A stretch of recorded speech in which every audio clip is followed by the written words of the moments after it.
we all have this reserve tank. And when we think we're done, we have so much more in us. And he would say, he called it the 40% rule, that when, at the first time or indication of pain or discomfort, our brain immediately sends a signal for us to stop because it doesn't want us to get hurt or whatever.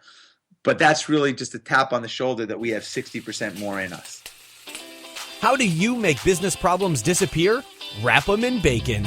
For business owners, marketing execs, and anyone trying to grow your business, pump your profits, and make more while doing less, welcome to Bacon Wrapped Business with Brad Costanzo.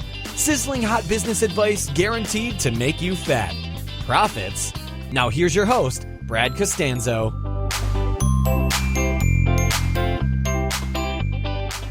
Okay, that was just a taste of what you're going to hear today on this episode of Bacon Wrapped Business. I'm Brad, and that was Jesse Itzler, billionaire, best-selling author, endurance athlete, world-class crazy man. You'll see why in a few minutes. And actually a world-class entrepreneur. And we are going to really cover some cool ground in this short but one of my favorite episodes so far. It's not often you get a billionaire to jump on the phone with you and chat with you about, the things that he's done. And before we jump into the full-blown introduction to Jesse, let me tell you about a couple things. First of all, thank you to all my loyal listeners, and welcome to anybody who's brand new. If you're not a subscriber to the show, hit subscribe. We've got a ton of great content, and every single one of these episodes is with somebody that I have a legitimate curiosity about, and I am letting you listen in as I pick their brain. And believe me, I try to pick their brain clean for very selfish reasons. That being said, I want to let you know about, or actually unveil, a cool but secretive project that I've been alluding to on the show, and it is officially live. And that is our official new sponsor of Bacon Wrap Business is Stiletto Coffee. You go to stilettocoffee.com, you'll see what it's all about. And I have a very soft spot for the founder of this company. Her name is Kenya Costanzo. You may recognize the last name. Yes, it is my wife. And the day we got back from our honeymoon, she had this idea, and we have since made it happen. She has been an amazing student and entrepreneur the entire way, and she's really inspired me by what she's done. And I've been with her every step of the way, helping, and we are building this brand of coffee that is for driven women with exquisite class and a touch of sass. So I invite you to any of my lady listeners, go over and check out stilettocoffee.com. I think you'll absolutely love what you see. Take a look at the branding. All of my business and marketing students take a close look at everything we are doing. And by the way, I'm going to be doing some very other special training and case studies on this and how we built this, but you have to be on my newsletter to do that. So if you're not on my newsletter, simply go over to baconwrapbusiness.com. There's a link right there to subscribe, or shoot me an email to askbrad@baconwrapbusiness.com. Just use the subject line newsletter, and I'll make sure I add you. That's askbrad@baconwrapbusiness.com. What's really cool about this is that, yes, the coffee is for the women, but fellas, you're going to, Valentine's Day is really just right around the corner, and I'm going to tell you, this makes the absolute perfect gift. It comes gift wrapped in a black satin gift bag. I think you'll love it. I could go on for days about it. All the information is over on the on the site, stilettocoffee.com. And since you're a listener to the show, if you use the coupon code BACON, obviously, what else would I use? BACON at checkout, you'll get 25% off. So go to stilettocoffee.com and then shoot me some emails with any questions you have about it. We're going to go deep into this here real soon, and it's obviously going to be the official sponsor of Bacon Wrap Business. Okay, let's get to today's guest, Jesse Itzler. So I was first introduced to Jesse about 5 weeks ago when a friend of mine recommended that I read his book, Living with a SEAL, 31 Days Training with the Toughest Man on the Planet, where the author decided to get out of his comfort zone and hire a Navy SEAL to live with he and his wife and child for 31 days and just put them through put him through the ringer. It's a very inspirational book, very motivational, and it's about much more than just beating yourself down physically. It is as much of a business book as it is a book about life and discipline and determination. I didn't realize this at the time, but Jesse is also a very impressive serial entrepreneur who has done everything from talk his way into a record deal by pretending to be somebody he's not. In essence, he created an industry called sports music. He then co-founded Marquis Jet and sold it to Warren Buffett and NetJets. He then co-founded Zico coconut water. Maybe you've tried that before he sold it to Coca-Cola. He married Spanx CEO Sara Blakely, and who is also the world's youngest female billionaire. This summer, they just purchased the Atlanta Hawks basketball team, and today he's talking to you and me. One of the things I like most about Jesse is his down-to-earth, one of the guy's persona. I listened to the audiobook, and the entire time I was just like, man, I really just want to kind of hang out with this guy. I want to meet him. He seems like somebody who would go get a beer with me. There's no pretension about him. So I was thrilled when I reached out to him and invited him to be on the show, and he said yes, and I was thrilled to be able to bring you the interview. Now, I do have to tell you, it gets a little bit crackly or fuzzy kind of around the end of it. We were having a little bit of Skype internet issues, but you can still get it. I've edited out any of the bad parts. But please enjoy Jesse Itzler on Bacon Wrap Business. All right, so Jesse, welcome to the show, man. It's great to have you here. Thanks, Brad, man. I appreciate you thinking of me. Dude, it was funny. So a friend of mine, this is how we met, a friend of mine, Ed O'Keefe, said he was interviewing you on his show, and I just kind of commented on the Facebook comment, and you saw that, and I was really excited to hear that you would come on the show, because I was literally just that day I had finished your book, Living with a Seal, and I mean, it was hilarious, it was insightful, inspirational, and the next day, I got to tell you that when I was in the gym, I could hear both you and David Seal screaming in my ears, and I pumped out I think I did 200 push-ups that day, which is more than I've ever done in one day. Also, I love it. Also made me think, you are crazy for some of that stuff, but I love it. Well, David would say if you did 200, you had 280 in you. Exactly. So I want to get to the book here in a second, but it's weird. There's so much I want to talk to you about. I could literally spend hours chatting with you because you brought up so many ideas and concepts. Tell me a little bit more about the journey. Well, like a lot of things that have happened to me in my life, this particular thing where I live with this Navy SEAL was not planned. Yeah. I saw him at a race. It was a relay race that I was doing, a 24-hour race. You run as many miles as you can in 24 hours. And I was part of a 6-person team. We were rotating each guy would run a mile. And this guy to my left had no team. He was running the entire race himself. And the race was self-supported. So you had to bring all your own supplies. The race didn't provide anything, and we had bananas and Gatorade and tents and chairs and everything. And this guy, who was about 270 pounds, had a bottle of water, a bag of crackers, and a fold-up chair. That's it. So I was so blown away by his size, and he just had nothing. He just sat there. He looked angry. And by mile 70, he had broken all the small bones in both of his feet because of his weight. And I watched this guy finish the last 30 miles. He ran 100 on just pure guts and just drive. And I was so inspired and intrigued that I wanted to learn more about this guy. I Googled him. I learned he was a Navy SEAL. I cold called him, and I just flew out to meet him. And literally, Brett, I sat with him for 10 minutes, and it just a thought popped into my head, my life would be so much better. I'd be more disciplined. I could be more productive. I learn more about myself, whatever. All the buckets in my life would be better if a little of what he had rubbed off on me. And I asked him out of nowhere to come live with me and my wife and my family for 31 days, for a month. And so awesome. That's how it started. Were you a little bit scared, going, what am I getting myself into here? Well, I mean, I didn't have time to be scared because 3 days later he was at my breakfast table. That's awesome. Yeah. And to answer one of your questions in the beginning, where was I in my life? I was in a great place in my life. I was happy. I was married. I still am. I had sold a business. I had success, but I was in a routine. We all tend to just kind of go into autopilot at different times in our life. And, I don't know what triggered it with me, but I was doing this, and I had a great routine. I was doing the same thing every day. Wake up, run, work out, go to work, family, dinner, boom, repeat. And routines are great, but I wasn't getting better. I was just stuck. I was comfortable, and I didn't have the power to get out of it. So I needed something like this to just completely shake up my life. And part of it was I wanted to get in great shape and I wanted to be pushed physically, but that was obvious. He's a Navy SEAL and his backstory is unbelievable. I can share that, but he is an amazing endurance athlete, but he wasn't always like that. He weighed 300 pounds.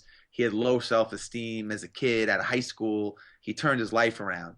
And so I wanted to get out of my routine and I wanted to get the psychological side of it. Like, what makes a guy like this tick? Where was that drive that I saw at mile 70? Like, where did that come from? And how do I incorporate that into business deals, into training, into my personal life?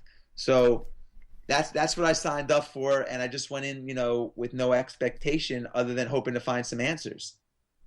Yeah. So how did it how has it transpired, like the stories and the journey that you took? I mean, I was with you the whole time, but at the same time I was so happy that I wasn't doing it with you. Yeah, I know. I was like, you actually didn't talk about as much. I thought you would have talked about more of, like, if it was my book, I would have complained a lot more, going, oh my God, I am going to die. I was like, man, this guy's got a pretty good attitude through all this. I know. Well, it's one thing to read about inspiration, I like to say, but like to live with inspiration is such a different thing. And, again, going back to his backstory, Navy SEAL, 20 plus years, has done so much stuff for our country, been through so much, been through Hell Week, been deployed, been in the coldest water and the hottest temperatures and all that stuff. I'm going to complain like I can't do 100 push. You know what I mean? Like, yeah, I just didn't have, there was no wiggle room for that. Puts it into perspective. How has it affected you now? Because this was a few years ago that you did this, right?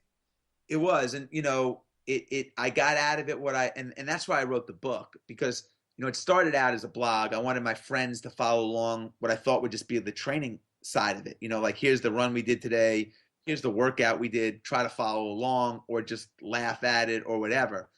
But what really was interesting was that whole psychological side. And that was the takeaway from me. Like, I got out of my routine. I learned, he gave me all this wisdom and nuggets. But to me, I think the biggest takeaway was, I thought I was operating at a really high level, Brad. I was running a lot. I was focused. My business life was great. It was all good. But I thought I was maxed out, high level maxed out. And he taught me that we all have so much more in us. And the way he did it, it happened, early on in our journey. Literally the first 10 minutes that he was there, we went down to the gym and he said, you want to see how many pull-ups I could do? And I did 8. And he said, all right, drop down, wait 30 seconds and try it again.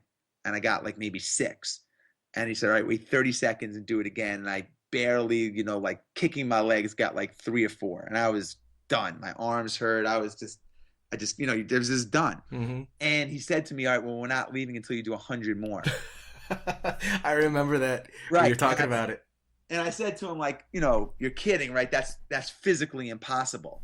And he said, you know what? And he said, I'm going to show you how a lot of the limitations you're putting on yourself, you're setting those limitations. And I'm going to prove to you that, a lot of this stuff is self-imposed. And I sat there and he goes, I don't care if you're doing 1 at a time, go do 100. And 2 hours later or whatever it was, I finished. And he proved to me that, 3 things. One, God, I convinced myself I couldn't do it. It is self-imposed. 2, we all have this reserve tank. And when we think we're done, we have so much more in us. And he would say, 3, he called it the 40% rule, that when, at the first time or indication of pain or discomfort, our brain immediately sends a signal for us to stop because it doesn't want us to get hurt or whatever. But that's really just a tap on the shoulder that we have 60% more in us. Yeah, man, that's a quote in there that really stuck with me. And both when I'm in the gym and when I'm working, and it's midnight and my eyes are burning, but I have stuff I've got to do. And like as an entrepreneur, sometimes you just have to push through and get things done. And it works. And it does. It works. When I whisper that's a theme song that runs through my head. And it could be as simple as like, I'm in traffic and I'm about to freak out because I just can't handle it. I'll just remind myself, I'm like, you know what? You have way more patience than this, Jesse. Like I guess it goes everywhere, right? It's not just how much endurance you have. Yeah, physically, right. it's emotionally too. How much? Right. So I use that. I use that a lot. I am forcing myself to do things I don't want to do. So like I'm forcing myself to do things that make me uncomfortable in all areas of my life, and that's such an important element to getting to improving.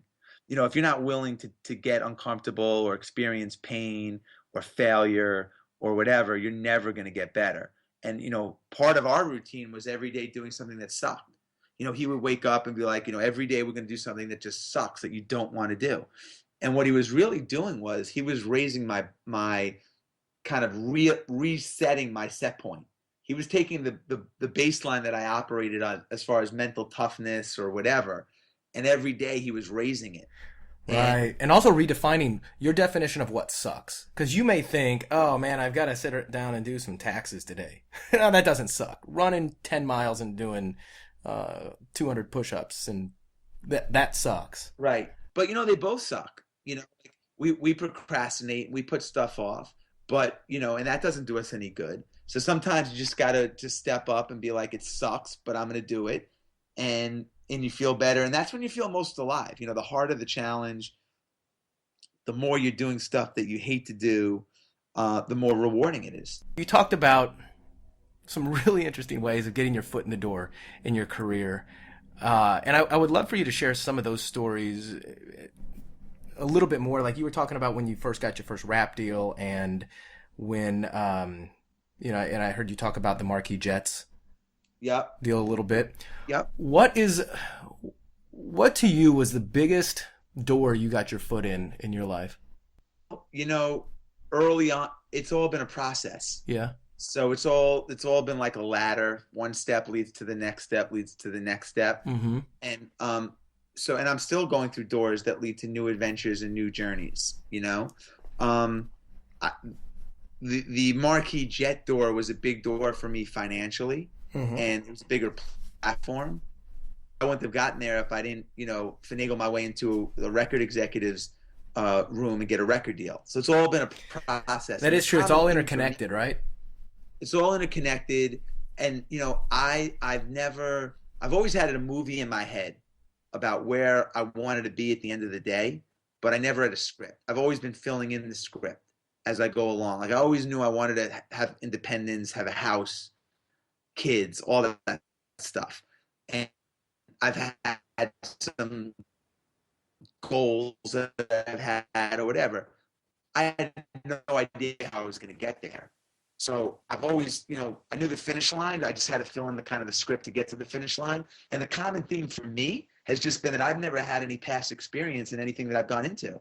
A lot of it hasn't been planned. So I experience in past experience in aviation or private aviation or, living with an ABC, writing a book. Any of this has all been a process, and it's all been, kind of getting my foot in the door and calling audibles, figuring it out as I go to get to that finish line.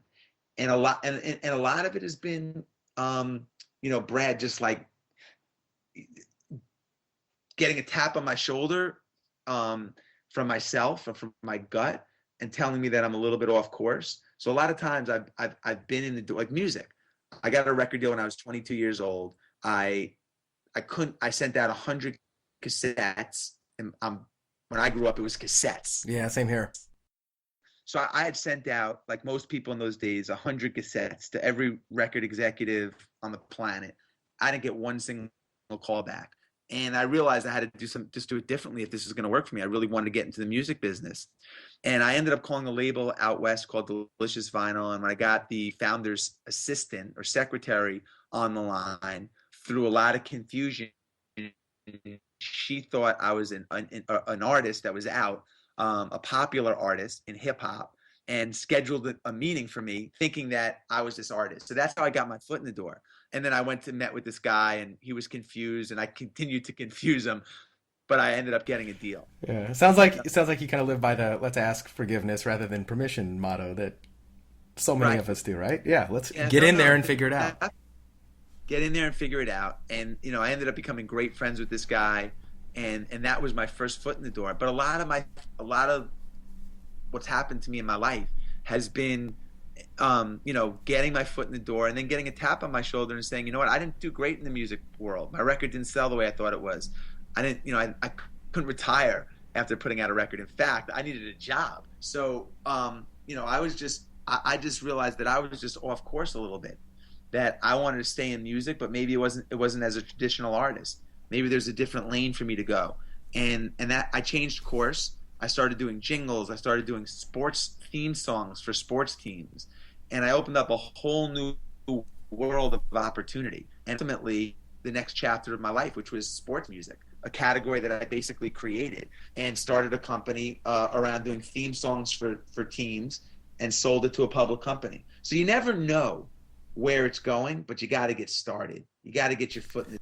I couldn't agree more with you. I've kind of thought of myself in the past, and I think I would probably define you as this as kind of an opportuneur. So you realize and you see the opportunities abound. Absolutely. And then you bring your entrepreneurial skills to that, whether or not you've got experience or, God forbid, credentials in that area. I've done a lot of the same things. I mean, I've been involved in so many different businesses now, and I'm not as motivated by money as I am by a challenge. And if I think it's going to be fun and exciting to work in, and if it's something that I can do well, whether or not I have any skills in that area, I'll either develop them, or I've come to realize that I don't need to know everything as long as I know the people who do. So relationships have been really important to me, and building those and nurturing those. And one of the things I don't know if this was in your book, but I definitely read about it or heard about it in one of your podcasts, either with Jordan or another one, where you talked about you were pretty intentional writing notes to people, handwritten notes, and just staying in contact with your circle of influence. Can you touch on that a little bit more about what you did there? Because it didn't just happen by accident, it doesn't sound like. In your 20s, when you come out of college or whatever, the people, but in your 30s, they're in positions of power. And it was so important for me to stay in contact with people in my 20s, because in my 30s, when I needed stuff, my friends were the decision makers. And, the guys that worked in the mailroom are now the guys that control the boardroom. So for me, I had a thing I would always write every day. I was writing 10 personal letters that I would mail out to people to stay in contact, which is 3,000 people plus a year. And it could be anything from, I appreciate what you did. It was just authentic. It could just be a friend. I appreciate, what you did for me. I enjoyed going to the Knicks game with you, whatever it was. But it just helped me build this amazing network, authentic network. And that became really important when we started Marquis Jet and we had to build our customer base. I had these, 3,000 people times X amount of years that I could tap into to spread the word. And, a lot of the stuff that I've done, I've been able to do organically through this network. Cost. Yeah, that's absolutely brilliant. And but it just shows that, success is intentional. You didn't just luck into this stuff. You put a lot of the work behind the scenes in to make those relationships happen. And I think that's awesome. And they come back, they come back to serve you. I remember you were talking about how, your relationship with the story with 50 Cent kind of came back around. Yeah, I mean, 50 came into my office through a friend. He needed a job, and I was doing writing sports theme songs for sports teams. He was helping me because there was so much to do. And, he had a partner named Kaysan. They were doing rap stuff, and I loved Kaysan. I thought Kaysan was super talented. I signed Kaysan. And then Curtis became 50 Cent. But fast forward, but you didn't sign 50, did you? Did not. And obviously, I don't have a good ear for music talent, so I'm not. That's why I got out of that business. But the cool part of the story is, years later, when he became a best-selling artist and all that stuff, I got a list of people that every day at Marquis Jet we would get a manifest of who was flying on the planes, and so he was a guest on a plane. So I sent him a note. I said, 50, you're never going to believe this. It's Jesse from Alphabet City, which was the company that he interned with, our company. And I said, you're on one of our planes. We, my partner and I started this company, and da-da-da-da. And it's super cool way just to kind of around this story. The next day he had in his rider that he was only going to fly with Marquis Jet. Yeah, which is just, it just shows you the power of loyalty, that you never know who's going to be who or what's going to be what. And, do the right thing, and the right thing comes back. Switching tracks a little bit, I heard you say I read this on an interview that you did where you said that about you professionally, what you do. And you said, we find information about a niche, and whether we started ourselves or not, we're bringing our entrepreneurial spirit and marketing savvy to those brands.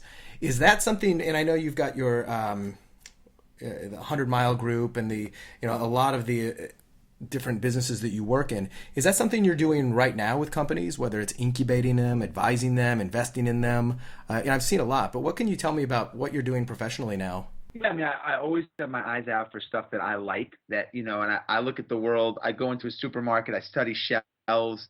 I like to see what's trending, what's new, what's on the rise. So I'm always looking for opportunity. I'm doing less of it now. I got 4 kids, and I'm trying to just invest in my own projects like this book and stuff that I love to do. But if something comes along that I'm a customer of, I think I can help move the needle and accelerate it for the brand, and I can get involved early on, then I'm always interested. That's great. So is there anything you're doing right now besides, promoting the book and, playing with the kids and the marriage and all that? Is there anything right now you're working on that you're particularly excited about, or? I am. I'm nothing that's launched, but one thing that I think I'm doing now is in the past, when I was younger, I dove into stuff, foot in the door first, figured out later. And now I'm just trying to take a little bit more time, just because I'm doing less. I have less time. There's so many other things that, I would love to ask you and pick your brain on. One of them is are you going to invite anybody else to live with you for a month and challenge like that? I am. So, I'm going to do this as a series, as a 5-book series. I think just that's where awesome. I can live with other interesting people. Yeah. So I have a couple of ideas. I want to live with the Rolling Stones. They don't know that yet, but that's something on my radar. And I want to live with a monk. Nice. I think it'd be really cool to not, he can look at me and I can look at him and see what I learn about myself. And so I'm open for other suggestions. That would be so cool. It's very similar to almost like what Morgan Spurlock did when he did Super Size Me, and then he did other things. I don't know if you paid attention to his TV series when he did that. Of course. But yeah, so that is really, really cool. Well, Jesse, this has been a blast. I can't tell you how much fun I've had, and I look forward to staying connected with you. And who knows? Maybe there's something, an opportunity that'll turn up someday down the road between us, and we'll say, yeah, it all started on, on this podcast, because you never know. That would be great, Brad. I appreciate it, man. Absolutely. So for everybody listening, the link to Jesse's book will be in the show notes. Living with a Seal. You absolutely have to go get it, and then follow him on Twitter and Instagram. Also, those will be in the show notes. And until next time, keep on listening to the show, share it with your friends, and leave us a review on iTunes. I read every single one of them. And Jesse, thank you very much. Appreciate it, Brad. I'll be in touch.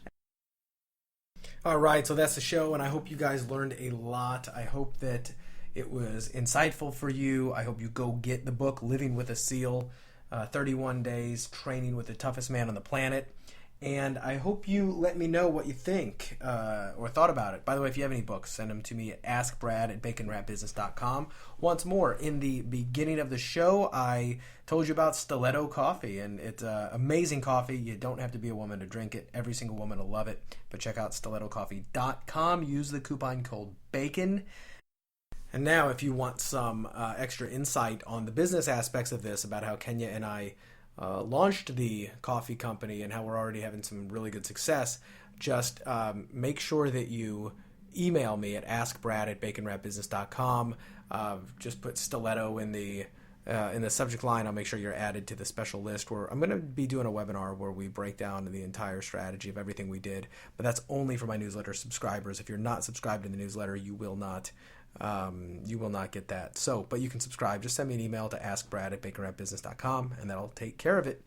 Till next time, see you later.